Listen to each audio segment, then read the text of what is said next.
Well, hello, everybody. My name is Genesis Moore, and welcome to Single in the City, where we are having conversations about what it is to be a single in the city, but most importantly, being a millennial single in the city and what that looks like.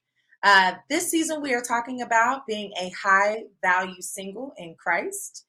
And we've got a lot to talk about. We want to just say thank you to everybody that's been contacting us through social media, using our hashtag Single in the City, following us at Hope TV. We are so grateful for you guys, and we are excited to have a great show. I have my beautiful co-host coming in. There she is, Miss Tiara Hey, Berry. Hey, girl, can good you believe we evening. are at episode 4 already? Wow. I feel like We're halfway through the season. we barely, what was it, hit the nail on the head. We have so much to still unpack. That's just circle. Conversations like this to go on forever, but I'm so excited to have this discussions. Oh, yeah. And what a beautiful discussion that we're having. So, guess we'll get right into it. Today, I'm asking for a friend. You know how we do. Mhm. Is Hey, love friend. transactional? Of What do course. you think? Of course. It is? Of course love is transactional. And I think that Okay. it's a good thing. It means that it's an exchange of something.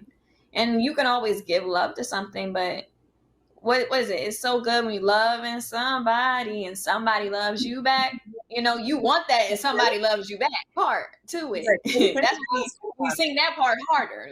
It's so good and when somebody loves you back, and I think and I think even when you see moms, right, for example, when they get pregnant and they're like, we're having a baby. First thing she says is, I'm going to be a mom. Somebody's going to make me something, and something is going well, not something, but the baby, the child is going to love you, and Yeah. you're gonna take on a role that you're excited to give the love, and they're gonna love you back because if you're having a baby or you're having a child, the first thing you think of is what I get to be.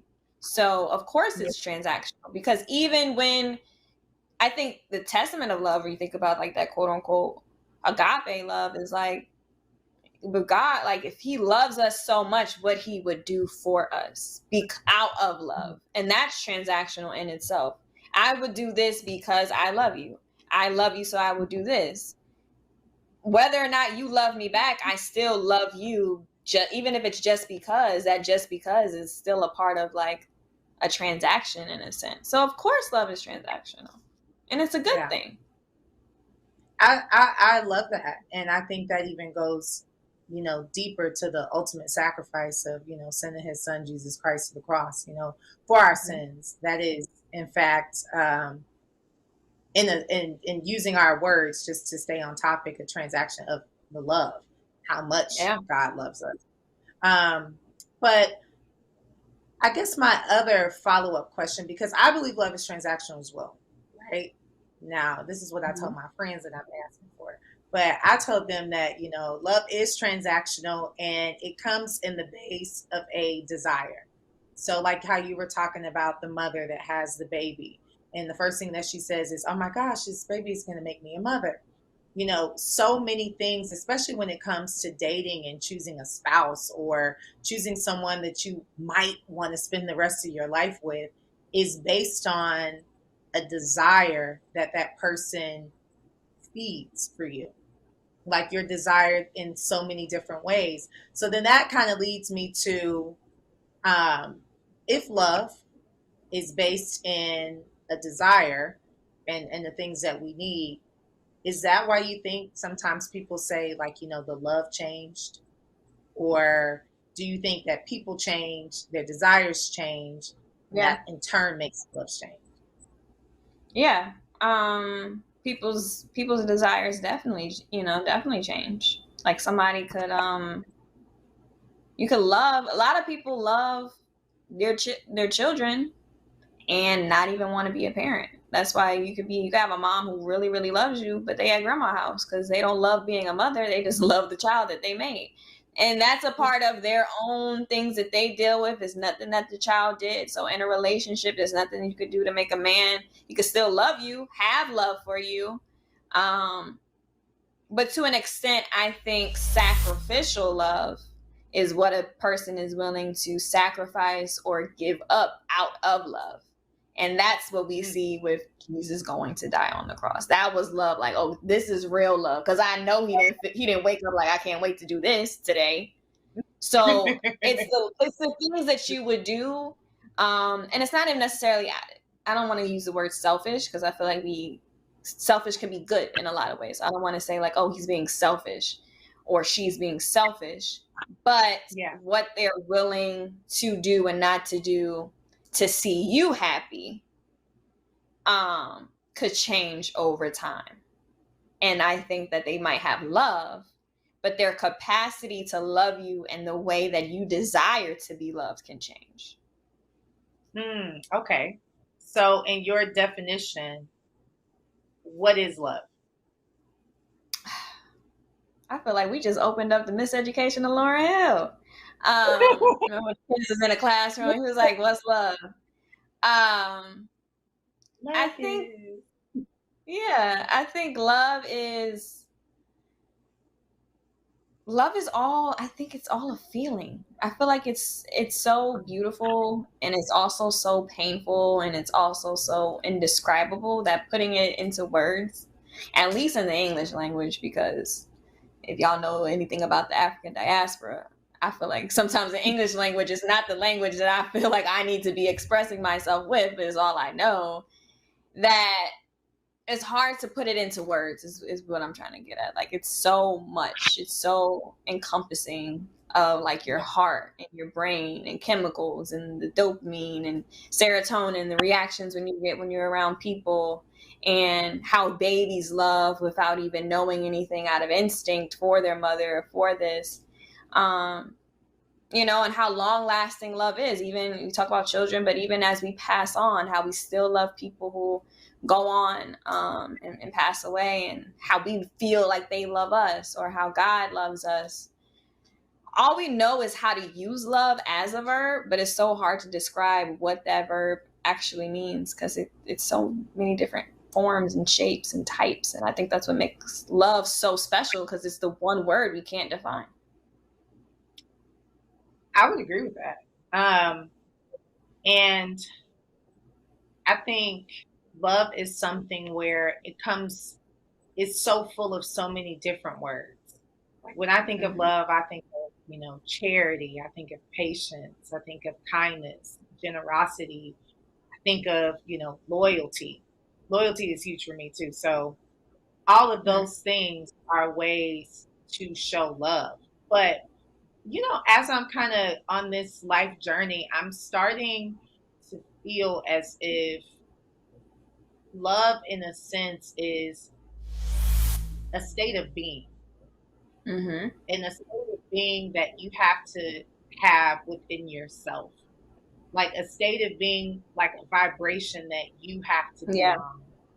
A spiritual wavelength that you have to be on. Yes, the frequency of love. And in that, as you become love, as you harbor love in your heart, you can express it better. And expressing it attracts love. But that comes from healing. That comes from, getting to know yourself. And not just through like the labels of like, person, everybody's got like a personality test, or, all these different things we call ourselves, oh, I define myself as this. And even now it's so many gender and, sex and all types of things on how people define themselves. But I just look at it as a state of being.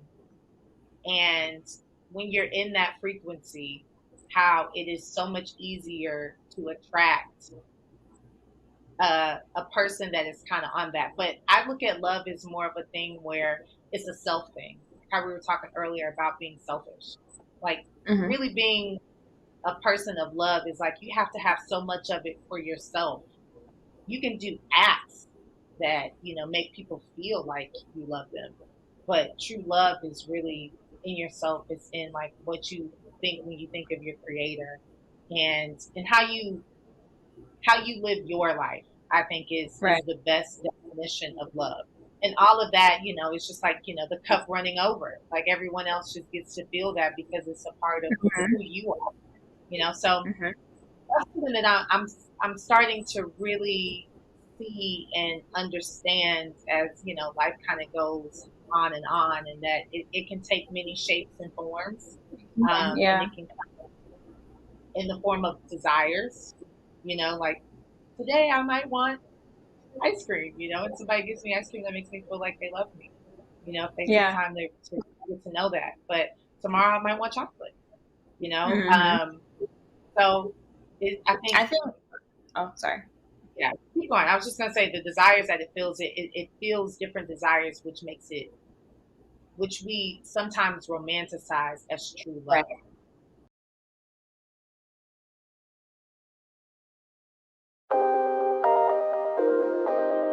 Every discipline starts with creating a habit. Find a plan that works for you. I know you can put a reminder in your phone, call so and so in 30 days. You can't use the excuse that, oh, I'm an introvert or I'm an extrovert. Stuff people like to say. Nah, if you're not outgoing, right, you better get going because that's the only way networking works.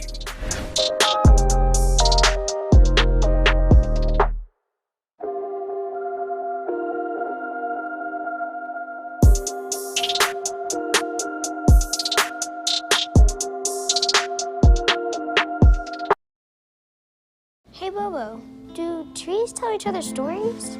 I'm sorry. I'm afraid I don't know that. Hey, why don't we go find out? Listen. Do clouds take naps? I couldn't tell you. Dad, do stars visit their friends? Look,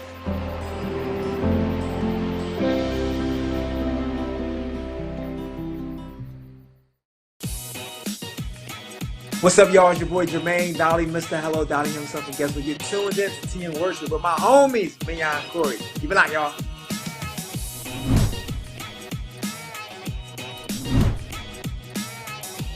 Hey y'all, it's Candy West, and you're watching Tea and Worship with Mignon and Corey.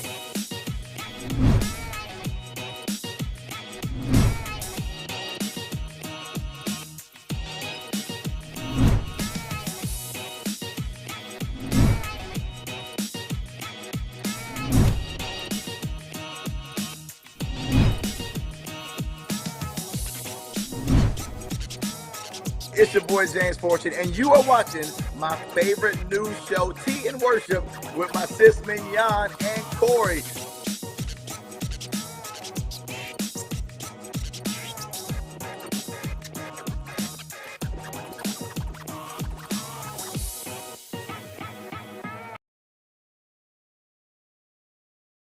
I think with love, it's so easy for us to, and maybe because we're pessimistic by nature, I don't know, but it's so easy for us to know what love is not.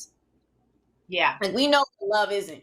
I can't tell you what love is, but I know love isn't when Thank he ain't it. called or when he ain't show up or when I want to go out to eat and he ain't want to go out. Like we know what love is not.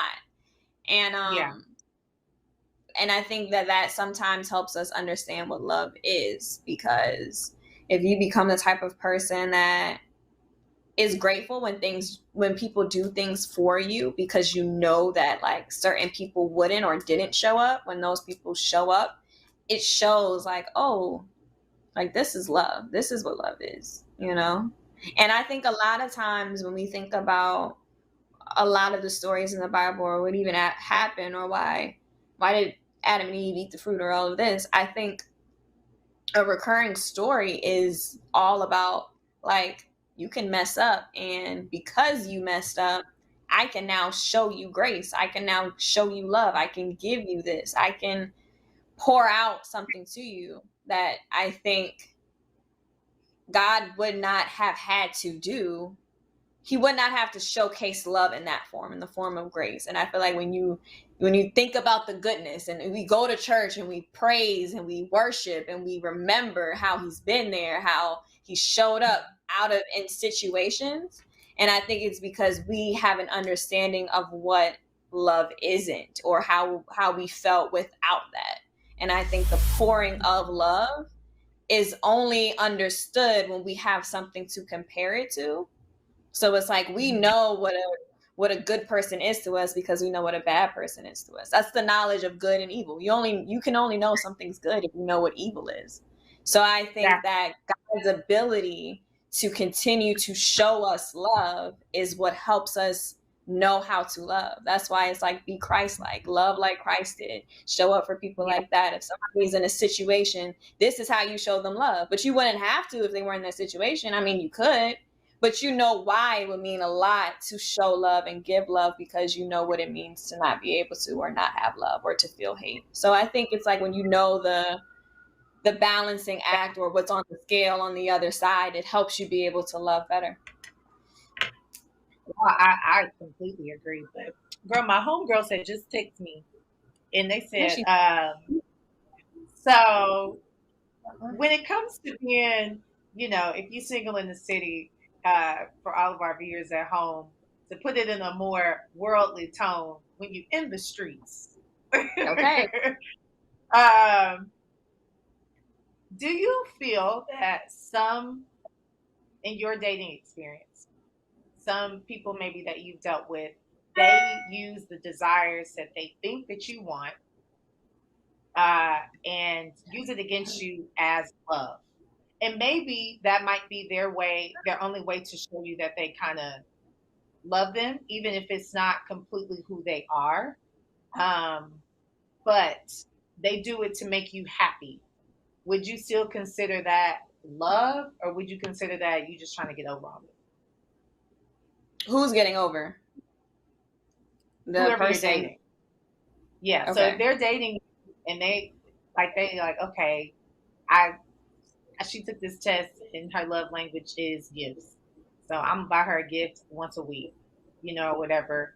But that might not be, genuinely how he loves, but because he knows that you like gifts, he'll try to prove his way in that manner. Do you look at that as like a true sign of love, or do you look at that as more so of you just trying to get me to like you? No, I think you could love making someone happy, but I think that they need to know that other person's love language as well. Like, all right, I'll go, like, that's like when you come in the room and he's watching the game, and it's like, I don't really feel like watching basketball right now. I want to go on Netflix and let's do this. But I'll sit and watch it with you, if you want us to chill and do it and we can bond and you like it and you want to tell me Kyrie Irving stats this week, that's totally fine. Because I love you, I'll kick it with you and do that. But, when I want you to come with me to go get a pedicure, because I love to self-care and do that, you should want to do that with me, because it's the spending of time, and that's my love language, is I like to spend time. So I think that it's nothing wrong with making someone happy, but you have to know, like, am I happy making this person happy, if that makes sense. Because you shouldn't be like, oh, I bought you all of this, and now it's like, oh, but I don't feel like you love me even though I bought all of this for you. That shouldn't be the case either. Well, see, that's where I think a lot of people, I've heard of a lot of couples struggling in that area, where maybe the way that person accepts love and they're more receptive to love is not always the way that person chooses to show love. And for them, realizing that, how you show love is, because I don't really even think that you can make another person happy. I think happiness is a self thing, but I think you can make a person feel good, or you can make a person feel like you like them, or, show effort. Like, I look at that and I'll be like, okay, he's trying to show effort. But in that same situation, when it comes to how you love and how that other person receives love, and vice versa, I think that's an important thing to understand, is it doesn't always mean that person's trying to, that you shouldn't accept it, if that makes sense. think a lot of women have a hard time doing that, like or even expressing what type of love it is that they desire to another person and putting these unrealistic expectations on it. And I don't think that's just for women. I think it's for men in general too. I think it's just for dating. And so, which leads me to my next question for you, friend, is so when it comes to love, do you feel like people use those expectations? So, for example, we'll stick with that, buying gifts. And if that person does that, they're consistent at it, they do that, and they've kind of built that as the expectation. Do you feel that certain expectations quantify as love? Like, so you expect that person to continue to do it throughout your life, throughout your marriage, and all that stuff. But what else is there that kind of solidifies it and taking it from, an act to it actually being a feeling of love? Like, what does that look like for you? I think it's about how you pay attention and what you buy. Like, for instance, it's nice to get gifts, but if somebody picks out your favorite flower, or they be like, "Oh, I stopped at the Cheesecake Factory because I knew that your cycle was coming up, and I know you like cheesecake at this time of the month," and it's like, "Oh, like you really bought me some cheesecake," or it's like, "Hey, I know you normally go get your nails. You need your nails done, baby. Look, you need a fill-in. Like, I got you. Like, I'm gonna cash app you $50. Matter of fact, here's $100. Matter of fact, never mind." But you know what I mean? Like, they do this because they know your routine. They know what you like. They know what you're going through, how you feel during that time. They know what it would be that can make you smile. And that could be in the form of a gift. But like they say, it's the thought that counts. So when somebody gets something for you, that I think that you might be like, "Oh, he'll do it for me if I ask him." But it's the, hey, like, you didn't even have to ask me. I knew there's something you like, so I did it for you. To me, that's like, oh, that's love. That's like, I like that. I really do. Now, my other homegirl just texted me and said, when you in the streets, sometimes you have a nice fellow do some things like that for you, and they have the thought, but they might not necessarily be your first pick. How do you handle that? Is that it's about what you after.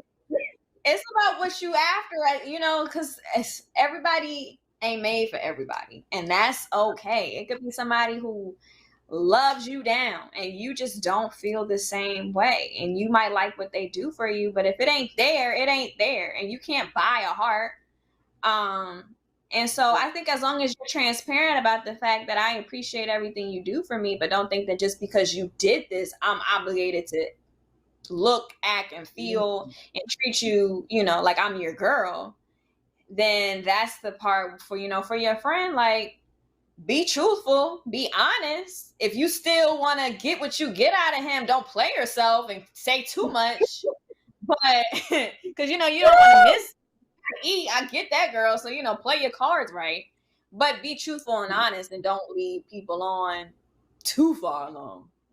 Yeah. Don't have them shop for engagement rings when you just want to go out to eat. It be real. It really do be like that though. In like the most Atlanta way I could say it be like that though. Where get up. It's like, please don't make me do this to you, please. Okay, so I have this kind of like theory, right? That I think a lot of people, we've all seen it like throughout our lifetime because we're younger. It was just what used to be our parents, what is our reality on how many divorces and divorcees and kids that come from, two parent households going into separate households, things of that nature. So with the rate of divorce going up, how it's gone throughout our lifetime, would you say that a lot of people have mistaken love for expectations? So some people look at love as the expectation, and that you're going to forever be able to fulfill my life desires and needs. And when that expectation comes short or isn't met, in the way that that person would desire that causes them to feel like they are not loved. Is that, in your opinion, maybe some of the reasons why you think, because I believe you say your parents are not together, right? Girl, Are you parents? definitely. Mine are either. Absolutely not. Thank So God. Okay. look, we've experienced this, firsthand. So Yeah. in that, I ask again, like, do you feel like, even looking over just how history has come to a point, could the expectation of forever meeting a desire be the reason why a lot of people have gotten divorced? I mean, I know it can be, but I'd like for you to maybe share your viewpoints on that. Yeah, the funny thing about like divorce or even marriage is it's the idea of forever. And the idea of forever is scary to a lot of people because everything in life is finite except this idea of marriage. Even when you say till death do us part, you'd be like, but I don't really want to die though. So like we really gonna be together forever.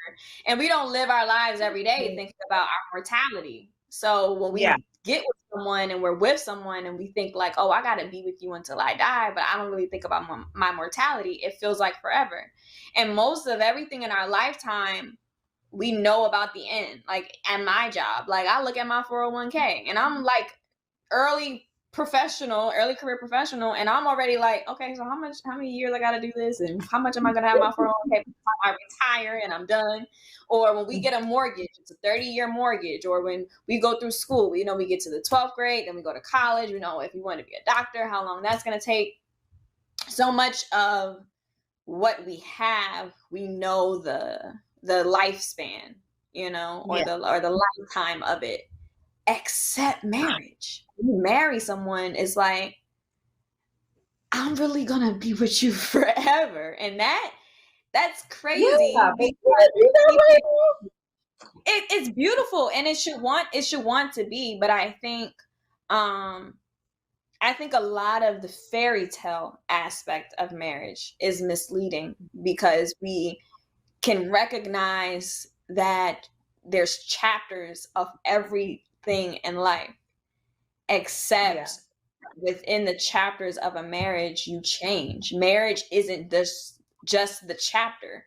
You go through life with a person. You go through being young. You go through getting older. You go through changing careers. You go through having kids and how that might change a person. You go through your mother's like, I'm looking at my dad like, wow, you're getting old. So it's like when you have to go through parents getting older, grandparents getting older, then you got to bury your loved ones. And that in itself, and then you get older and you don't get up as quick as you used to, and your back hurt now that you're 40. So I think you go through all of that, just life with a partner.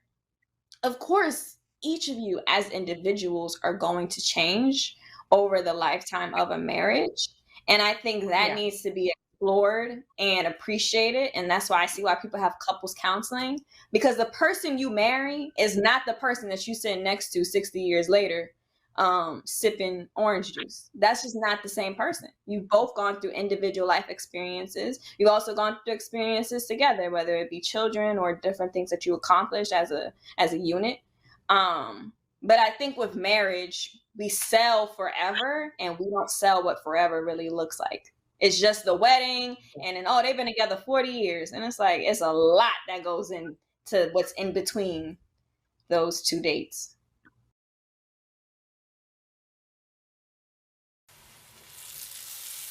Today, we're going to be making some southern fried okra. I know you guys probably saying, ooh, I don't like okra, it's too slimy or whatever. But I'm going to tell you, the way we're going to deep fry this thing, you're not going to taste any slime. Let's go.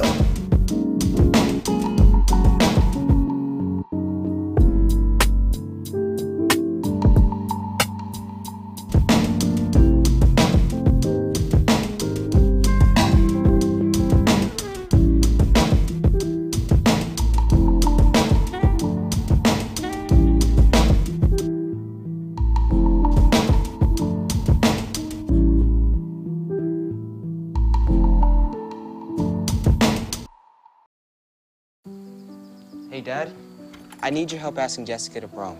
Of course. Love is like the ocean. You have to tread the Oh, waters. Dad, that's not the kind of help I needed. Hey, Jessica. Will you go to prom with me? Yes. You don't have to be perfect to be a perfect parent. Thousands of teens in foster care can't wait to share their first with you.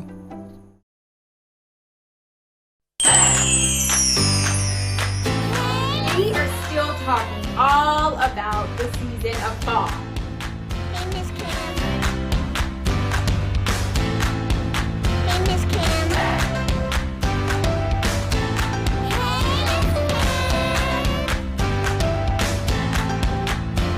Hey, Miss Cam, I love you.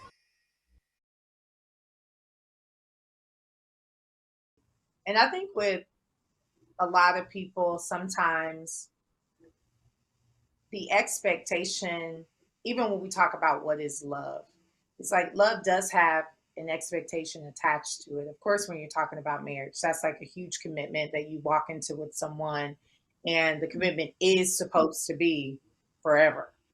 But I think for a lot of people, their expectations are built in their now and not who they're becoming. And I even have friends, where I tell them all the time, hey, you can't be so attached to who you are right now. It has to be somewhat more into like who you are becoming.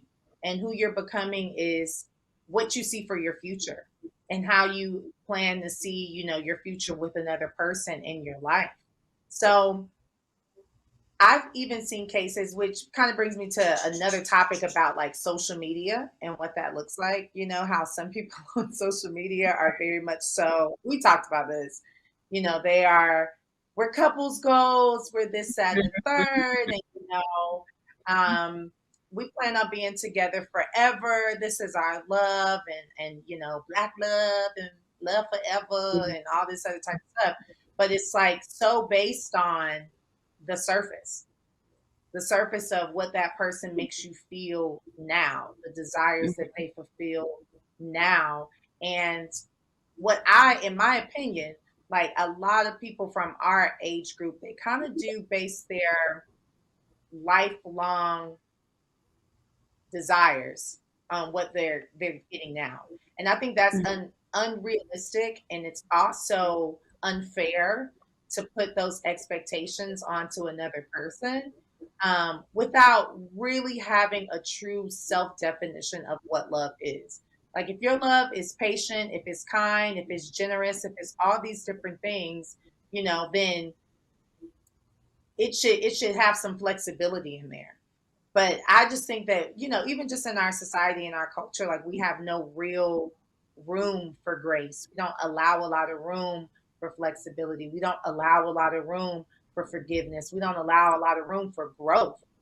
And so the second that person kind of steps outside of that bounds of what we're used to, what we're accustomed to, it's like the whole thing crumbles. And I always say, people love through a lot of different things. I've known people that have loved through pain. They've loved through, addiction. They love through how they feel about one another when it comes to their physical, but never. And even in that, I always just say, whenever one person in that relationship decides to change and their desires change, that's when the relationship is over. And people get married based off of those things.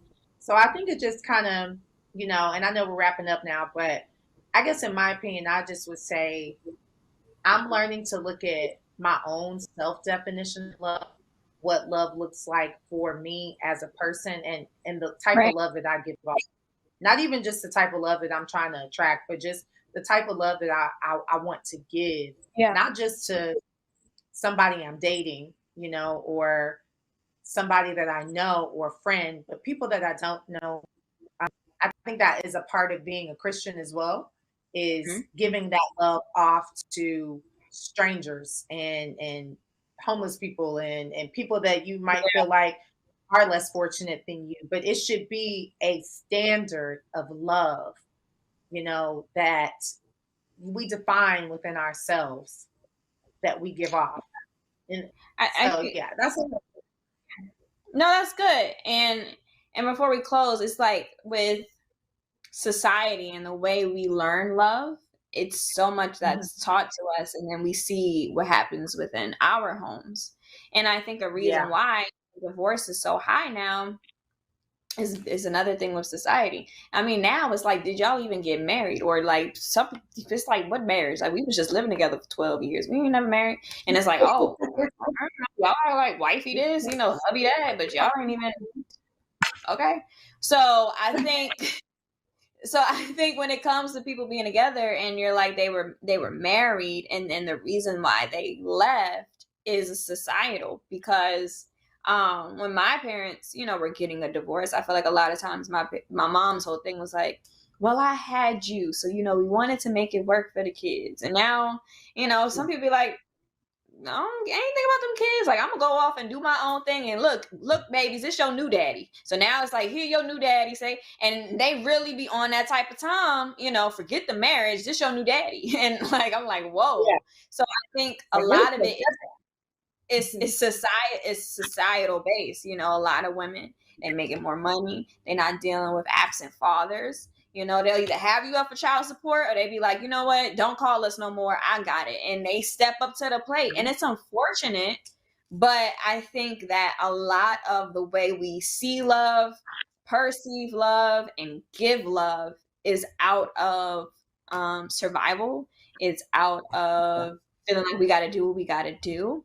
And I feel like that kind of breakdown of, you know, we can go into like the Black family and what that looks like for a 2-parent household. That's another story for a different day.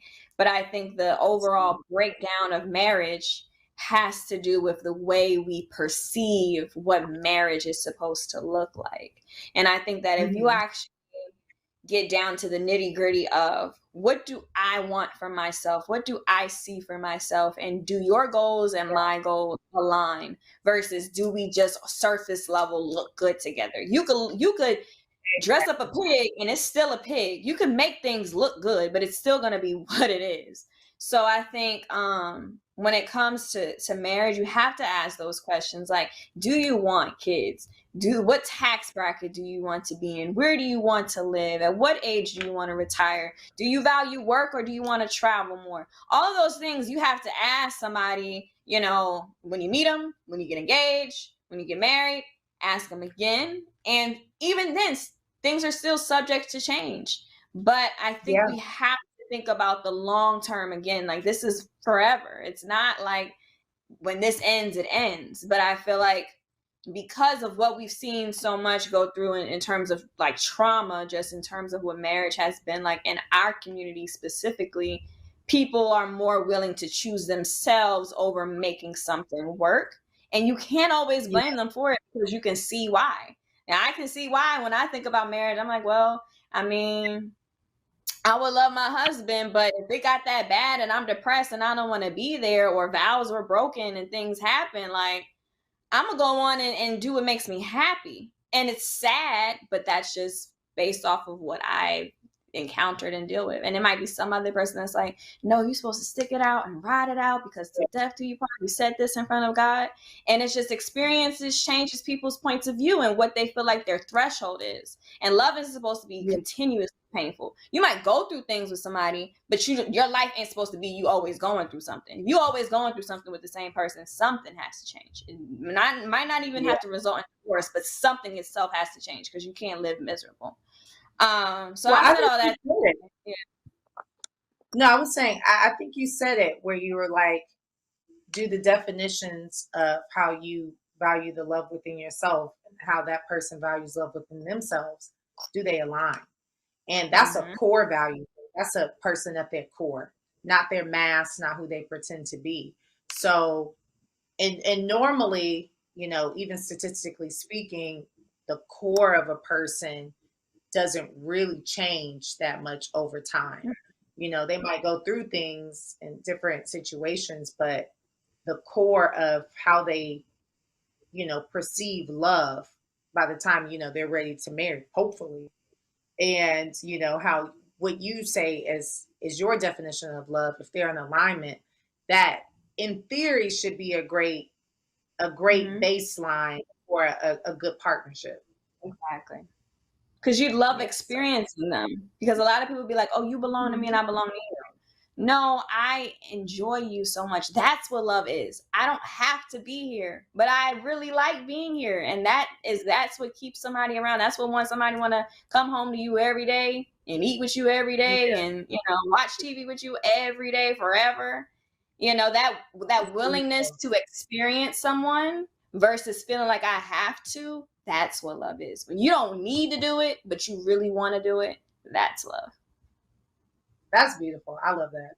Well, we've used up all our time, so that was a beautiful conversation. In the meantime, we single in the city, so hit us up. We try to figure it out, everybody. So thank you guys so much for tuning in again to episode 4 of Single in the City. I'm Genesis Moore, and this is my lovely co-host. Yes, ma'am. Yes. And we want to thank you guys for participating. Please go online, follow us at Hope TV. Also, make sure that you are using the hashtag Single in the City with all of your questions, things that you might want to hear us talk about in the next couple weeks. Any comments that you may have on things that we've already talked about, we want to hear from you guys. We're just so happy that you're here. And also, we want to see what are your life experiences and what do you think love is. So we'll talk to you guys soon. Have a great night. Have a good night.